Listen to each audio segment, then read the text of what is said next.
é que então a gente corrige um adolescente? Porque do que eu tenho observado, na hora em que a gente vai por um caminho de força e de imposição, você acirra a disputa e a batalha, e no momento da adolescência, criança eu já digo isso, mas adolescência, certeza que eles ganham. Você perdeu a batalha, seu coração tá andando por aí a toda, entendeu? Não tem a menor condição. Sim. Mas quando você corrige pela consideração, quer dizer, então tá bom, então me conta aí o que é importante para você, nós vamos ver como é que eu posso fazer o pedaço, ceder um pedaço que você quer, mas você precisa me considerar nessa conta.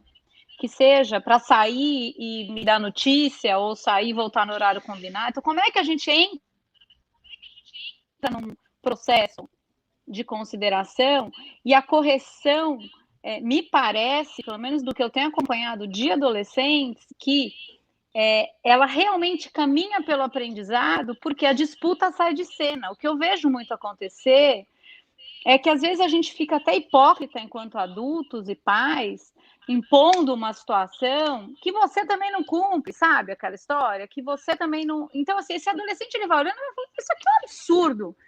E ele vai entrando numa revolta que amplifica a transgressão, coloca ele em situações mais perigosas, porque às vezes ele perde de cena, ele tira de cena a própria consequência que ele mesmo vai viver, e a única preocupação são meus pais não saberem.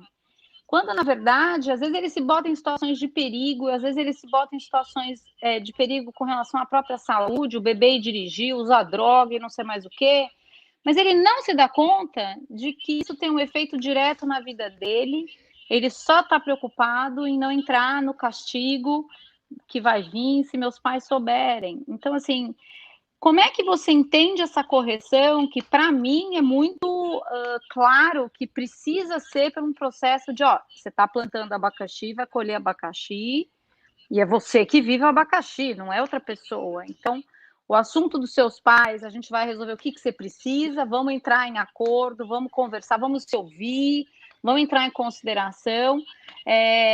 Mas pela força, o que eu vejo é só a criação de vida paralela. Tem uma vida que eu mostro, essa que eu sei que você quer ver, e tem a vida B aqui, mundo, submundo, mentira, omissão, e que tem uma energia muito gasta para esse esconder, porque não há espaço de diálogo e da gente entrar em acordo. Você sente isso assim?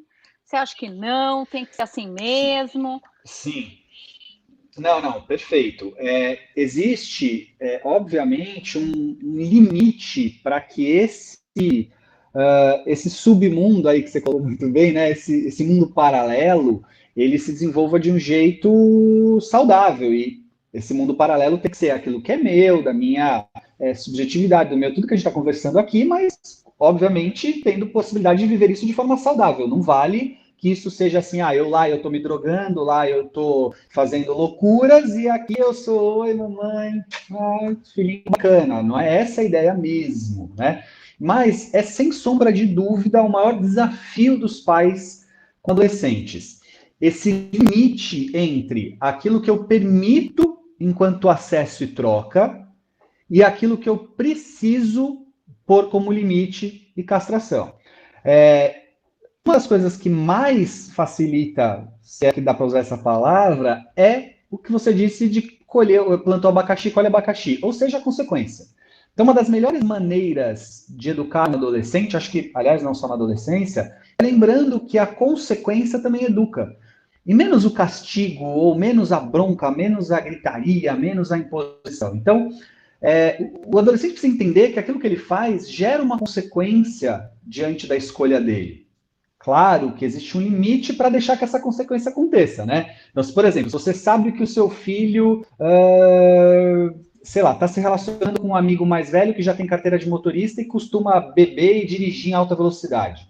Não dá para você falar assim, olha, filho, então, a consequência disso é que você pode dar com a cara num poste e morrer. Então, não, aí você vai ter que atuar, não terá outra forma senão. Você vai atuar no sentido da consequência, que é talvez você não possa sair com esse amigo, mas você vai para esse lugar, talvez eu te leve, ou nós vamos botar um outro jeito de você chegar, porque não é no castigo. carro desse amigo não dá. Isso, tá bom.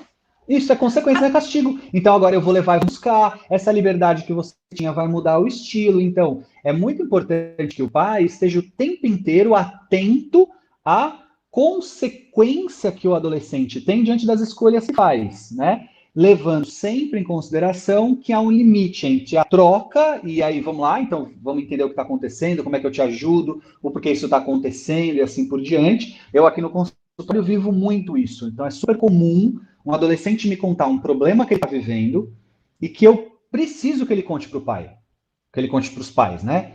Uhum. Não vai poder ficar só entre nós. O sigilo Sim. precisa ser quebrado se ele não. Então todo o movimento vai de como é que ele pode acessar esses pais, como é que ele pode buscar essa parceria. E 100% das vezes, os pais que estão atentos e receptivos a isso conseguem uma baita. Nossa, o vínculo muda completamente, porque o filho fala: nossa, que bom que me ajudou, que bom. Sempre levando em consideração que isso não significa não ter consequências, porque dependendo de qual é o Sim, problema, consequências existirão. Mas sim. consequências são essas que eu posso te ajudar, filho. Esse é o segredo. Não, e na verdade, isso também que você está trazendo é importante, porque se a gente for colocar, talvez de um jeito mais, ainda mais delicado ou detalhado, eu tenho o que você me mostra, eu tenho a sua intimidade, que isso é uma questão, e eu tenho o mundo, submundo que eu chamei, que é um mundo que eu preciso esconder para você não me castigar. Então, assim, ninguém está falando que essa pessoa não tem intimidade, porque até a criança de 2 anos já tem alguma intimidade na hora que ela está no mundo da fantasia dela, contando o faz de conta dela, aquilo é dela, tem um pedaço que é do outro. Mas eu sou a pessoa que estou acompanhando esse voo, que já está um voo com mais horas de voo, né? Pensando nesse filho como uma águia, por exemplo, já está batendo sua asa em muitos aspectos. Eu sou a pessoa que vou olhar e vou falar, ó, estamos aqui, mas na hora que vai cair no chão, eu vou ser a pessoa que entra embaixo, ensino e pumba, saio de baixo de novo para você voar. Então, assim, É mas eu isso. entendo que se a gente vai pela força, e isso eu já tive alguns adolescentes que eu acompanhei, o efeito é a falta de reflexão. Eu não sei se você sente isso. Pela força, eu já nem penso no que eu estou fazendo. Eu quero mais vencer aqueles caras que não me deixam fazer nada e tarará. Então, a escuta e a consideração, elas são muito importantes. E isso que você falou, eu vou chegar, mas eu tenho o meu limite, para mim, ele é muito claro, Thiago, com o desconforto. Tem horas que eu vou deixar alguma coisa, mas se eu estou tão desconfortável, eu vou dizer para o outro, aqui não consigo, estou desconfortável. Você tem alguma outra sugestão? Podemos tentar de outro jeito? Podemos tentar... Por exemplo, minha filha vai para a casa de uma amiga, passar uma semana.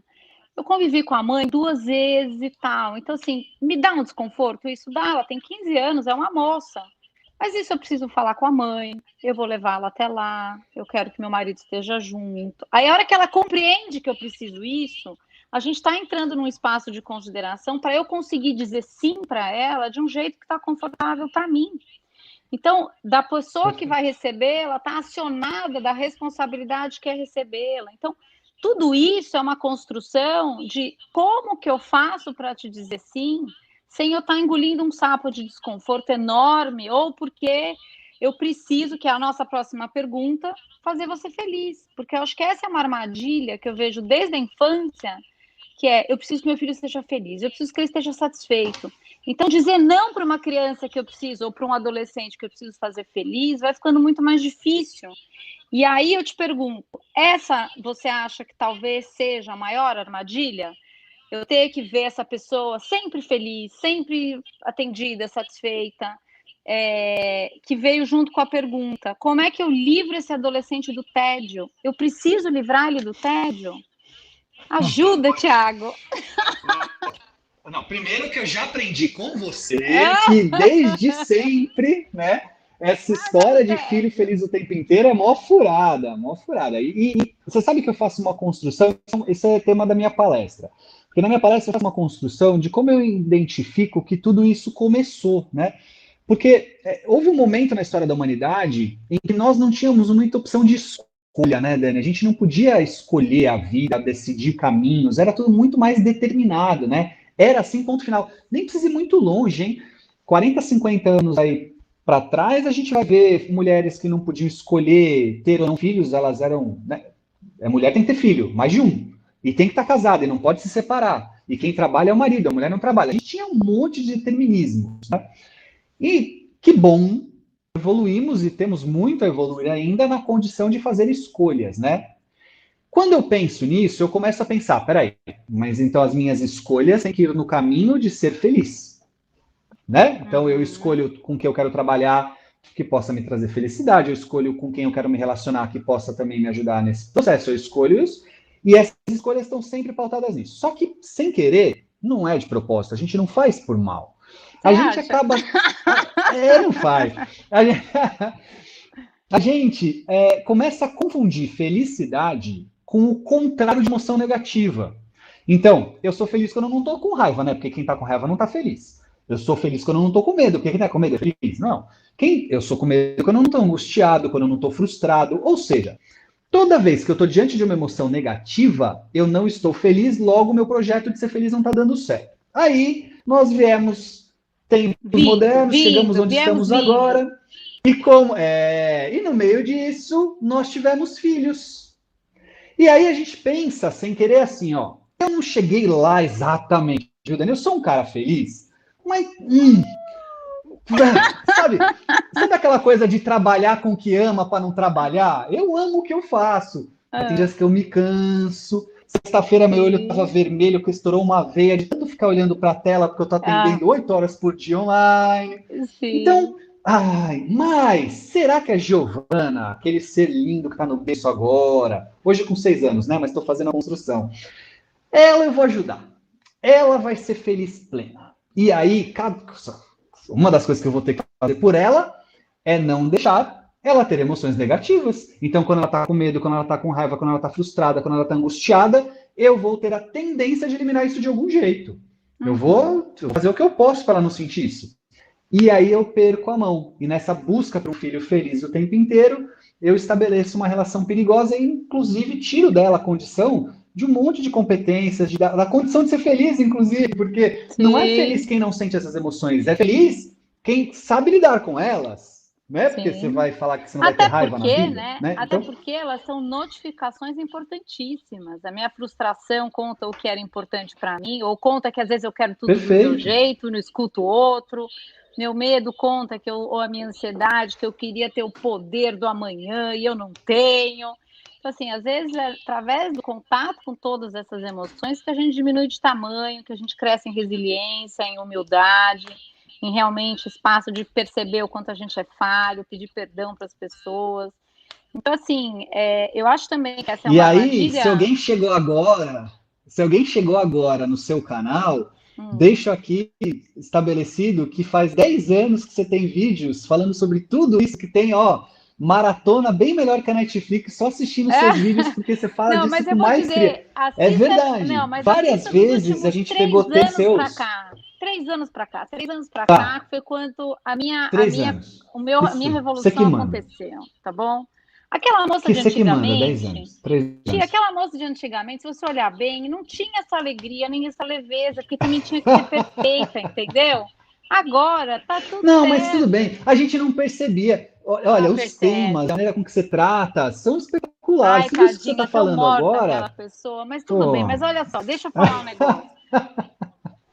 Eu acho que uma das grandes armadilhas desse item da gente ter os filhos felizes, talvez já tenha começado na geração dos nossos pais menos, mas a gente, com tanta informação, realmente a gente entrou numa pegada de eu preciso fazer este cara chegar aos seus 25 anos, alguém na vida, com tal e tal e tal característica, e eu que garanto. Aí eu acho que está a nossa maior prepotência como pais, como se a gente fosse Deus na vida desses filhos, e a gente tira o espaço de aprendizado com esse, exatamente, retirar-se da vida dos momentos desafiadores. Eu acho que o nosso maior papel é estar do lado e dizer, estou aqui se você precisar de alguma coisa, isso aqui não foi legal, isso aqui você me desrespeitou, vamos em frente. E na construção da vida, assim, a adolescência, eu tenho observado isso, Thiago, a adolescência, ela não se torna esse momento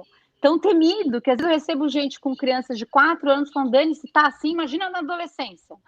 Então, assim, a adolescência não é um bicho-papão quando a gente cuida de ter relações que existe uma tensão que eu não estico demais na minha imposição, mas eu não afrouxo essa relação de duas pessoas que precisam estar numa tensão saudável de consideração, de escuta, de respeito.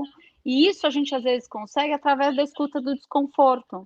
Está muito desconfortável para mim, tem algo errado. Está muito desconfortável para o outro, eu preciso ouvir o que ele precisa. E aí a gente vai caminhando, né, devagar. Mas vamos para a próxima pergunta, senão eu não vou parar de falar.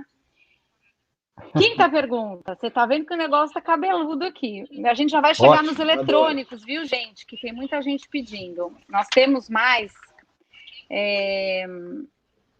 1, 2, 3, 4 perguntas, tá?